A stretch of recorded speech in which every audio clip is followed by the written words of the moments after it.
नमस्कार दोस्तों, यूनिक ई लीडर में आज के हमारे मेहमान हैं श्री सेवाराम जी दगदी, जो कि बीजेपी के कद्दावर नेता हैं। पर्वतसर में एक बहुत ही जाना पहचाना और चर्चित नाम है। AA ग्रेड के ठेकेदार भी हैं, कृषक भी हैं और इनके जीवन के और भी इनके बहुत सारे डायमेंशंस हैं। तो जो हमारी आज की विस्तृत चर्चा जो है वो इनसे इनके अभी तक के जीवन के बारे में, इनके राजनीतिक व्यावसायिक अनुभव के बारे में एक चर्चा हम करने जा रहे हैं। आशा है ये बातचीत आपको पसंद आएगी। नमस्कार सर। नमस्कार सर। सर, जैसा हम सभी इंटरव्यू में शुरुआत में जानना चाहते हैं कि भाई आप किस पारिवारिक पृष्ठभूमि से हैं, किस प्रकार की आपकी शिक्षा दीक्षा हुई, जिससे हमारे दर्शकों को एक जानकारी प्राप्त हो जाए। सर, मैं एक बहुत ही साधारण व गरीब किसान में जन्मा हुआ हूँ और मैंने मेरी लाइफ के अंदर आज जो कहते हैं ना किसान बन रहे हैं, किसान बन रहे हैं, मैं ये कह रहा हूँ कि मैं हकीकत में किसान हूँ। मैंने हल चलाया है, मैंने कुआं चलाया है और वह मैंने परिस्थिति देखी है कि मेरे को स्कूल पढ़ने के लिए, फीस भरने के लिए मेरे परिवार की स्थिति नहीं, उस स्थिति में पढ़ा हूँ और मैंने पढ़ के हायर सेकेंड ईयर एग्जाम मैंने पास किया है। अच्छा। वह सन 74-75 में मैंने पास किया है।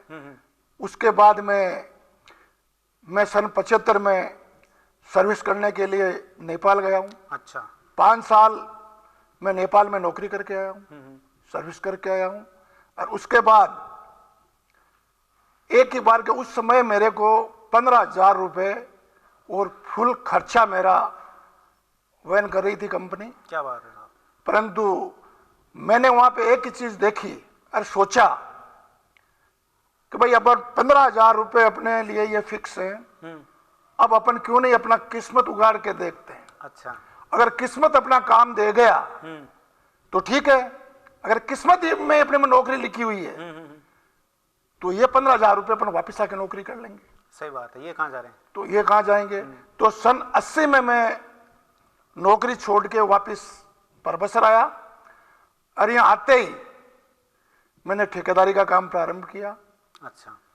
और उस समय मैंने दूसरे के नाम से ही ठेकेदारी प्रारंभ की थी, परंतु सभी अधिकारियों ने मुझे इतना सपोर्ट किया, मेरा वर्किंग देख के कहा कि भाई आप खुद अपना रजिस्ट्रेशन कराओ, खुद ठेकेदार बनो, आप कामयाब हो गए।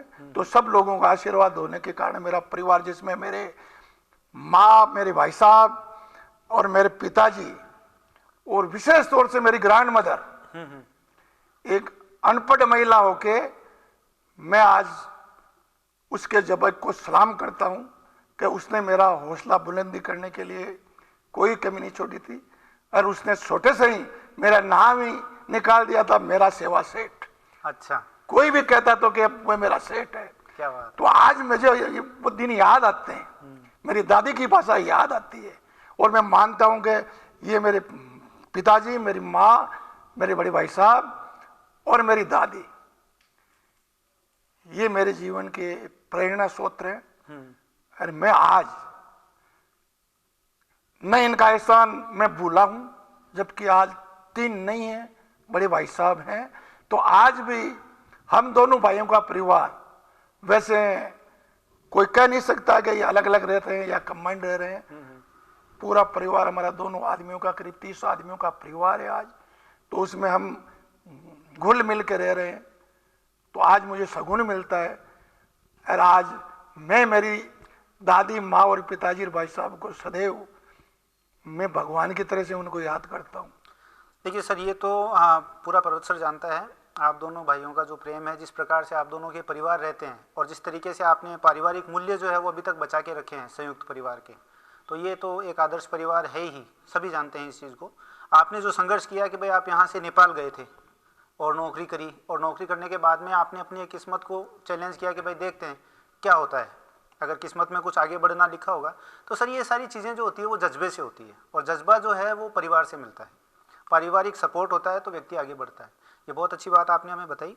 सर, जब आप ठेकेदारी में आ गए उसके बाद का आपका अनुभव कैसा रहा? सर, ठेकेदारी के साथ साथ सन 84 में मैंने राजनीतिक में थोड़ा बहुत भाग लेना शुरू किया और भाग लेते लेते मैं 86-87 में तो इतना मतलब भाग लेने लग गया कि इस परबसर विधानसभा क्षेत्र में ऐसा कोई भी जगह, ढाणी, घर, मोहल्ला, गांव ऐसा नहीं बचा जहां मेरी पहचान नहीं थी, जहां मुझे जानते नहीं थे। और जिस किसी के भी साथ में लगा तो मैं ये नहीं कि साथ में होलियार मैंने राजनीति कर ली। जितना कैंडिडेट मेहनत नहीं करता था उससे ज्यादा मैं मेहनत करता था। और उसके साथ में वही है कि मैं जिसके साथ में रहा मैं डंका फहरा के ही निकला था। हार मैंने नहीं देखी कभी कि भाई मैंने हार देखी है। हार तो जब से ये वापस राजनीतिक में कुछ क्रिटिसाइज होने लग गई ना, उसके बाद में मतलब हार ही हार हुई है, जीत कहीं होती नहीं है। जीत होती है तो ठीक है, शुक्रिया। वरना सन 91 में मैं धन्यवाद देना चाहूंगा रामनिवास जी राठी और अरुण कुमार जी माथुर, रमेश बागड़ा। मेरे को, मैं पहले कांग्रेस ही था, उसके बाद में रमेश बागड़ा ने मुझे मोटिवेट किया कि भाई साहब आप भारतीय जनता पार्टी में आइए, आपका स्वागत है और आप इसमें आके आपकी जो मर्जी है आप अध्यक्ष बन जाओ, आप सचिव बन जाओ, जो मर्जी हो पद लो।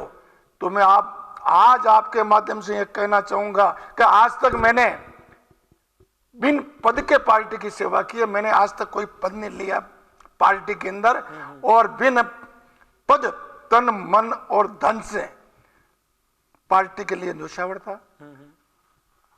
आज भी हूं, परंतु होने के लिए एक कारण हो गया, आज के यूथ तो इनमें यह हो गई कि पुराने क्या होते हैं, जबकि हमने एक चीज सोची है। हम युवाओं को, मैं खुद आज समाज के अंदर ही बहुत से पद लेके बैठा हूं। आज की तारीख में मैं भी पश्चिमी राजस्थान का प्रदेश अध्यक्ष हूं, ऑल इंडिया सैनिक सेवा समाज का। मैंने यहाँ 6 गांव सामूहिक सम्मेलन में भी मैंने 6 साल निकाले, 4 साल निकाले। और मैं अखिल भारतीय माली सेवा सदन संस्थान पुष्कर का भी मैं अध्यक्ष रहा हूँ। मेरे कार्यकाल में मैंने वहाँ 22 एसी रूम और 18 बाई 36 का हॉल बनवाया है। आज मैं बहुत सारे संगठन है, उसमें किसी में संरक्षक, किसी में उपाध्यक्ष, किसी में अध्यक्ष का पद आज मेरे पास में है। परंतु मैंने कभी भी मेरे पद पर गर्व नहीं किया है कि मैं पदाधिकारी हूँ। परंतु इन युवाओं के लिए मैं आज यहाँ नहीं, आज मैं हर मंच पे युवाओं के लिए लड़ता हूं कि भाई अपन बुजुर्ग हैं, मेरे को यह बताओ कि अपन ने पीछे कितने युवा तैयार किए हैं। सही बात। अगर युवा नहीं होंगे तो अपन क्या करेंगे? अपनी ये एकल पद्धति क्यों है? क्यों नहीं अपन युवाओं को मौका दें? क्यों नहीं अपन युवाओं को साथ लें? परंतु इसके अंदर सबको हिचकिचाहट हो रही है कि यार युवा आ जाएंगे तो क्या करेंगे। परंतु युवा, आज मैं बड़े खेद के साथ में कहूंगा कि युवाओं को मैं शिक्षा भी देता हूं, उनको आगे बढ़ाने के लिए भी सोचता हूं। परंतु ये युवाओं को आगे बढ़ाने के बाद में उनका एक ईगो हो जाता है कि इनको क्या पूछना है। जबकि आज मैं क्या चाहता हूं, मैं आज भी पद का भूखा नहीं। मैं तो, मेरा वैसे है कि कहीं भी ये पद लिए तो आज भी नाम मेरा सेवाराम है। इस सेवा के लिए मैं जिंदा हूं, इस सेवा के लिए मैं आज तक जो काम कर रहा हूं, और आज तक इस सेवा के लिए मैंने कभी भी किसी से भी हाथ फैला के नहीं कहा कि लाओ भाई सेवा करनी है।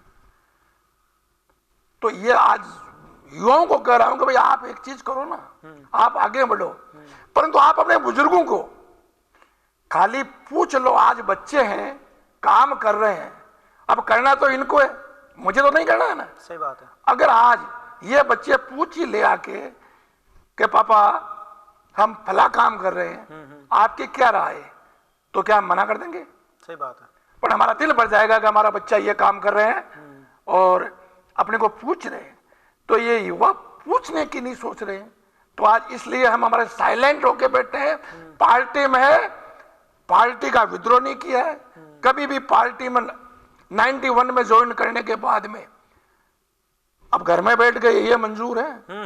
परंतु पार्टी के खिलाफ कहीं नहीं गए। बिल्कुल, देखिए क्या है कि यंग और जो अनुभवी दोनों के सामंजस्य से ही कोई काम होता है, कोई काम होता है। दोनों का एक साथ चलना जरूरी है। आप खाली यूथ के भरोसे भी नहीं चल सकते और आप खाली अनुभव के भरोसे भी नहीं चल सकते, दोनों का साथ साथ चलना जरूरी है। बहुत अच्छी बात आपने बताई।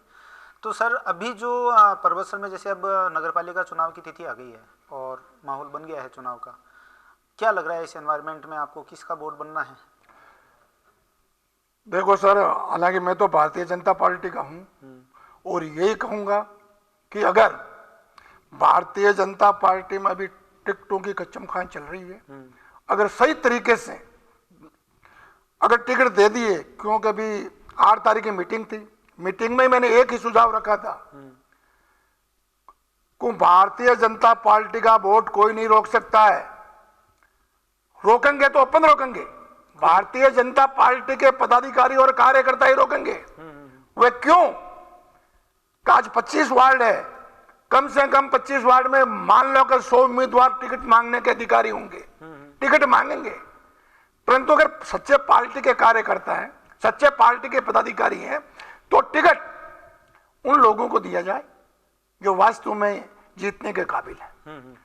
अब एक वार्ड से 10 टिकट मांगते हैं, 4 टिकट मांगते हैं, तो टिकट तो एक को मिलना है। सही बात है। 25 वार्ड में 100 टिकट मांगेंगे, टिकट तो 25 को मिलेगा।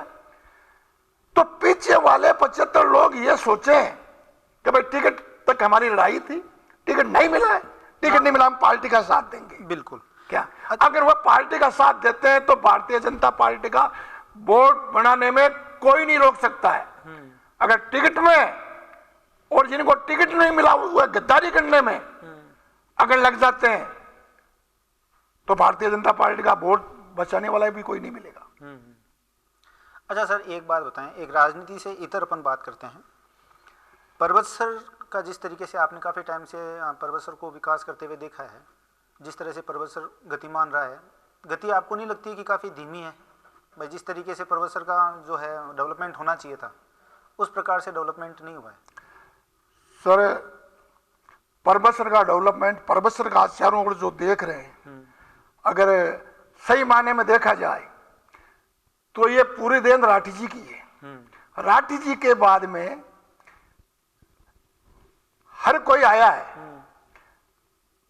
तो आगे से पीछे बला, आगे से पीछे बला, यही चल रहा है और विकास की गति नगण्य चल रही है। हाँ। कोई विकास नाम की कोई चीज दिख नहीं रही है। वरना आज पर्वत सर, मैं आपको कहूं पर्वत सर एक ऐसा कस्बा, पर्वत सर एक ऐसा शहर है जिसके अंदर मैं कह रहा हूं कि हकीकत में पर्वत सर आज देखा जाए अगर नहीं कोई जानने वाले हैं, और मैं तो यहां तक और कहता भी हूं कि आज हिंदुस्तान आजाद हुए इतना टाइम हो गया, पर इस आजादी का मजा अगर देखा जाए तो है हिंदुस्तान में राजस्थान, और राजस्थान में है नागौर, और नागौर में है पर्वत सर।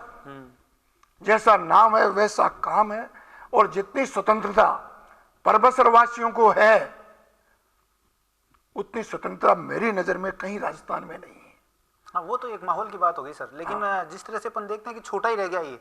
आप ज्योग्राफिकल एरिया से भी देखो, कोई अभी जैसे ये हाईवे आया है, हाईवे के बाद में भी उतना डेवलपमेंट नहीं है। हकीकत में बताऊं आपको, पर्वत सर में पैदा होने वाले बच्चे को ये नहीं पता कि पर्वत सर में रह के वो अपनी आजीविका कमा सकता है क्या। ले दे करके दुकान कर लो या तो स्कूल कर लो, उसके अलावा तीसरा ऑप्शन नहीं। इंडस्ट्री यहाँ पे डेवलप हुई नहीं, सबको बाहर जाना पड़ता है। बाहर जाते हैं तो फिर अभी मैं बताऊं सदर बाजार की कई मोहल्लों की ऐसी स्थिति है कि पूरे मोहल्ले में, पूरी गली में एक मकान है जिसमें लोग रह रहे हैं, बाकी सारे बाहर चले गए। ये जो पर्वत सर की वास्तविकता है, पुराने शहर की भी जो एसेंस है पर्वत सर का, संस्कार जिसको अपन पर्वत सर का बोलते हैं, ये क्यों छूट रहे हैं? क्योंकि यहाँ पे लोगों को कुछ दिखता नहीं। बच्चे क्या करेंगे यहाँ पे? मैं उसकी बात कर रहा हूँ कि ये राजनीतिक इच्छा शक्ति का अभाव नहीं है क्या, कि यहाँ पे कामकाज पैदा होना चाहिए था, यहाँ पे डेवलपमेंट होना चाहिए था, इंडस्ट्री यहाँ के लोगों को रोजगार देती। इसके बारे में आपकी क्या विजन है? तो बिल्कुल आपने सही पूछा है, और मैं ये कह रहा हूँ, मैं ये कहना चाहूँगा कि पर्वत सर के अंदर जितने भी पर्वत सर के चाहे विधायक बने हैं, पर्वत सर के चाहे चेयरमैन बने हैं, इन्होंने इस और आज तक ध्यान ही नहीं दिया है। हाँ। और हकीकत के अंदर के आने वाले बच्चों के लिए किसी भी क्षेत्र में ले लो, चाहे रोजगार से संबंधित ले लो, चाहे शिक्षा से संबंधित ले लो, जो गवर्नमेंट की स्कीम से जो आ रहा है वह आ रहा है, परंतु यहाँ की ओर से किसी की ओर से ये उपलब्धि नहीं है कि लो भाई जो विकास के लिए उद्योग लगाए भी जा रहे हैं वह भी आके और लूट के वो वापस ही जा रहे हैं, यहाँ पे कोई पनप नहीं रहा है। इसका रीजन यही है कि उनको बराबर परबतसर के नुमाइंदों से, परबतसर के जो चुनिंदा विधायक या चेयरमैन या मेंबर हैं, उनकी ओर से बराबर विकास के लिए तवज्जो नहीं दी जा रही है, उनको सपोर्ट नहीं मिल रहा है, इसलिए सारे धंधे फेल हो रहे हैं। जो सर मेरी समझ है, हो सकता है कि ये आप मेरी राय से इत्तेफाक रखें कि नहीं रखें, मेरी समझ ये है कि परबतसर शहर की जनसंख्या है कम तो वोट भी है कम। जो विधायक बन के आते हैं उनका वोट बैंक कहीं गाँव में है तो उनका फोकस उधर रहता है, और जो शहर के अंदर में नगर पालिका का चेयरमैन जो बन के आता है उसका इस तरफ ध्यान ही नहीं जाता है कि भाई यहाँ पे और भी कुछ किया जा सकता है। ये एक मेन कारण है। तो कोई ऐसा व्यक्ति चेयरमैन बनना चाहिए जिसका दिल परबतसर के लिए धड़कता हो कि हाँ यार ये परबतसर अपना है, इसको अपने को कोई एक जगह तक पहुँचाना है। जब तक कोई ऐसा व्यक्ति यहाँ से चुन के और बोर्ड का चेयरमैन नहीं बनेगा, जब तक किसी का ध्यान यहाँ पे जाने का है नहीं। तो सर इसके लिए ये है कि आज तक कहते हो ना, परबतसर एक कहावत है कि गांव को बाहर लो छोरो और गांव को बींद।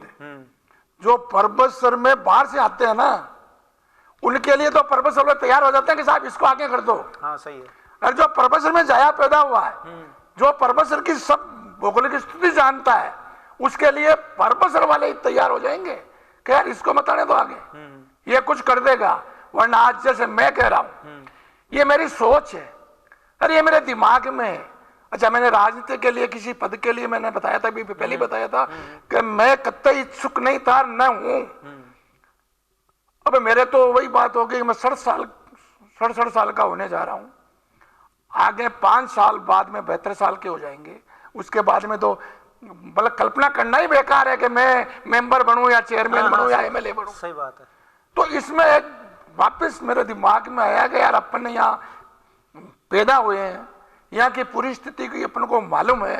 अपने को आज जैसे बजट आता है कि मेरे को वहां से ये इच्छा नहीं है मेरी कि मैं वहां से 2 पैसे निकालूंगा। सही बात है। मेरी इच्छा ये रहेगी जो बजट आ रहा वह ज्यादा लेके आए और इस परबतसर का चौमुखी विकास करें। इस परबतसर का जैसा नाम है उस हिसाब से एक बार 5 साल में इसका विकास करें। मेरी तमन्ना यही है। मेरी तमन्ना ये नहीं है कि मैं चेयरमैन बन जाऊं और ये कर लूं वह कर लूं। आज तक चेयरमैन बड़े अमूमन जो बाहर से आके बैठे उनको मौका मिला, उनके लिए गांव घुस वे क्या कर रहे हैं उनको मतलब ही नहीं है। ये तो मैंने पहले कह दिया कि परबतसर की जनता इतनी भोली इतनी सीधी है कि ये अपने हाल में मस्त है। इनको ये पता नहीं है कि कौन चोरी कर रहा है, कौन साहूकार है, कौन क्या कर रहा है, कोई मतलब ही नहीं है इनको।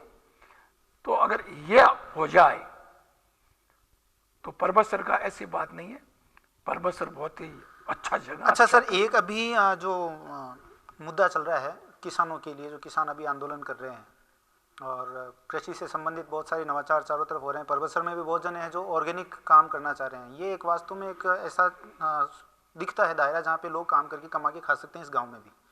तो इसके लिए कोई आपके पास में कोई विजन है कि भाई किस तरीके से खेती से, पशुपालन से, इनसे लोग यहाँ पे रोजगार पैदा कर सकें? जैसे मोदी जी की स्कीम है खेती के लिए, किसानों को आगे बढ़ाने के लिए, उनकी आय बढ़ाने के लिए, उनकी स्कीम में कोई कमी नहीं है। अब तो वही बात है कि ये राजनीति की इतनी मतलब जकड़ चुकी है कि कैसे आज जैसे मोदी जी काम कर रहे हैं तो मोदी जी काम कर रहे हैं तो आज वही बात है कि मुझे को नहीं बैठ रही है, मैं क्यों उनसे जलन पैदा महसूस कर रहा हूं। एक ये ईगो वाली बात हो गई है। वरना मोदी जी ने आज ये भारत क्यों नहीं सोच रहा है कि आज मोदी जी ने इंडिया का नाम विश्व के पटल पे लाके खड़ा कर दिया है। आज से पहले के साहब 47 से देश आजाद हुआ है। अरे आपने इतने साल हो गए तो देश कहां था, किसी पटल पे ही नहीं था। तो आज 6 साल के अंदर मोदी जी ने 7 साल के अंदर चारों ओर पूरे विश्व में Modi Modi Modi Modi India India India कर दिया है। और इनकी जो सोच है, किसानों की जो सोच, आज मोदी जी ये तो नहीं करें कि मैंने जो कानून बना दिया फाइनल है, अरे इसमें कुछ गलती है तो आप अपना सुझाव तो दो कि नहीं साहब ये तो कैंसिल होना चाहिए यार, ये तो ये घर की खेती हो गई। सही बात है। क्या तो इसलिए मोदी जी किसे बिल्कुल जो ये बताते हैं देते हैं। आज पशुपालन के लिए गवर्नमेंट सब्सिडी दे रही है, आज तारबंदी के लिए सब्सिडी दे रही है, आज सौर ऊर्जा के लिए सब्सिडी दे रही है, आज खेती के लिए सब्सिडी दे रही है कि भाई अच्छी अभी की टेक्निक खेती करो, अच्छे फलदार पौधे लगाओ, आज वाटर पॉन्ड बनाओ। तो हर चीज के लिए आज सहयोग मिल रही है, तो क्यों नहीं आज आ भी रही है ना। आज लोग इस खेती के माध्यम से अच्छी अच्छी इनकम करने लग गए, अच्छे अच्छे फलदार पौधे लगाने लग गए। तो मेहनत करेंगे, हमारे को तो मेहनत तो करनी नहीं है। मोदी जी स्कीम बनाए हमारे घर में नहीं आ जाए तो ऐसे तो आने वाली है नहीं। हाँ भाई, सबको ऐसा लगता है कि सारी चीजें व्हाट्सएप पे मिल जानी चाहिए। हाँ, ये व्हाट्सएप पे मिल जानी चाहिए, सीधी सी बात है। तो सर एक मैं ये पूछना चाह रहा था आपसे कि एक कोई ऐसी समस्या या कोई एक ऐसी चीज जो आप पर्वत सर के लिए हर हाल में करना चाहेंगे, इन केस आप वार्ड पार्षद चेयरमैन कुछ बने नहीं बने, आपके मन की कोई एक ऐसी चीज जो आप चाहते हैं कि आप करो चाहे कोई और करे, लेकिन ये काम पर्वत सर के लिए होना ही चाहिए। पर्वत सर जैसी सुंदर और स्वस्थ है ना, तो मैं एक चीज तो यही कहना चाहूंगा, मेरी एक इच्छा है कि पर्वत सर के अंदर पहले चीज तो कि पर्वत सर की जनता के रोजगार के लिए यहाँ कोई अच्छी गवर्नमेंट की स्कीम हो, वह यहाँ एन केन प्रकार यहाँ आए लागू और पर्वत सर की पब्लिक उसमें इन्वॉल्व हुए, वहां रोजगार मिले। और रहा सवाल आज रूपनगढ़ में क्या है, आज किशनगढ़ में क्या है, सही बात है, सब मटेरियल बाहर से आ रहा है, तो पर्वत सर में क्यों नहीं आ सकता है। तो ये थोड़ा सा जब्बा अपन को भी लेने पड़ेंगे। अपने व्यापारी मकराना जा रहे हैं, अपने बच्चे मकराना में जा रहे हैं, अपने बच्चे किशनगढ़ जा रहे हैं, अपने बच्चे रूपनगढ़ जा रहे हैं, तो अगर यहाँ हो जाए तो। अच्छा सर, व्यापार की आपने बात करी, पर्वत सर के जो व्यापारी हैं अभी कोरोना के अंदर में सबकी हालत पस्त है, सबके है ना। कोई भी संस्थागत सहायता जो उनको मिल सकती थी, मुझे नहीं लगता है कि किसी भी एक भी व्यापारी ने कोई सहायता कहीं से प्राप्त करी है। मतलब जो आप बात कर रहे हैं ना कि भाई किसी भी तरह की जागरूकता नहीं है। आज मोदी जी की मान लो स्कीम्स हैं, वो वास्तव में धरातल पे आ सकती थी तो बैंकों के माध्यम से आती। क्या आपको नहीं लगता है कि ये भी चीज एक है जो यहाँ पे मिसिंग है, कि भाई कोई कनेक्शन ही नहीं है व्यापारियों का और जो फाइनेंशियल इंस्टीट्यूट है उनका, कि भाई वो सही तरीके से डिस्ट्रीब्यूट करे उस मनी को, कि भाई ये लोग वापस खड़े हो जाएं। 8 महीने कम नहीं होते हैं बिना व्यापार के। वैसे ही पर्वत में कौन सा व्यापार है, पर्वत से ज्यादा तो बड़ू बढ़ गया है। हम लोग कहाँ हैं, बिल्कुल हम लोग कहाँ हैं। तो इस बारे में आप क्या कहना चाहेंगे। तो कह रहा हूं ना सर, इसमें क्या है, हर जगह फायदा ले रहे हैं, जो गवर्नमेंट की स्कीम निकलती है उसका फायदा ले रहे हैं। पर्वत सर के अंदर रोने वाला कौन है, कौन फायदा देने वाला है। कोई एक आदमी तो ऐसा आगे होना चाहिए कि भाई आज गवर्नमेंट का, आज गवर्नमेंट बहुत सारी स्कीम निकाल रही है, उस स्कीम को क्रियान्वित करने के लिए सिटी में, शहर में कोई ऐसा आदमी जब्बा तो रखे। बिल्कुल लीडरशिप नहीं है, लीडरशिप नहीं है। बिल्कुल ये लीडरशिप का अभाव ही है सर, कि कोई भी स्कीम हम लोग तक पहुंचती नहीं है। यार इसके लिए एक ही चीज, जैसे मैं आपको छोटा सा उदाहरण दे दूं, पर्वत सर के लिए मैंने आगे भी संघर्ष किया, पर्वत सर के लिए, और उससे जब्बे को लेकर मैं आज भी चाहता हूं, अगर भगवान ने मुझे मौका दिया, पार्टी ने मुझे मौका दिया, तो 5 साल में जो आप चीज कर रहे हो, मेरा 2 ही सपना है। एक तो पर्वत सर के, जो मैंने कहा आपको कि जो भी गवर्नमेंट की स्कीमें निकलती है उसको पर्वत सर में ज्यादा से ज्यादा लागू की जाए।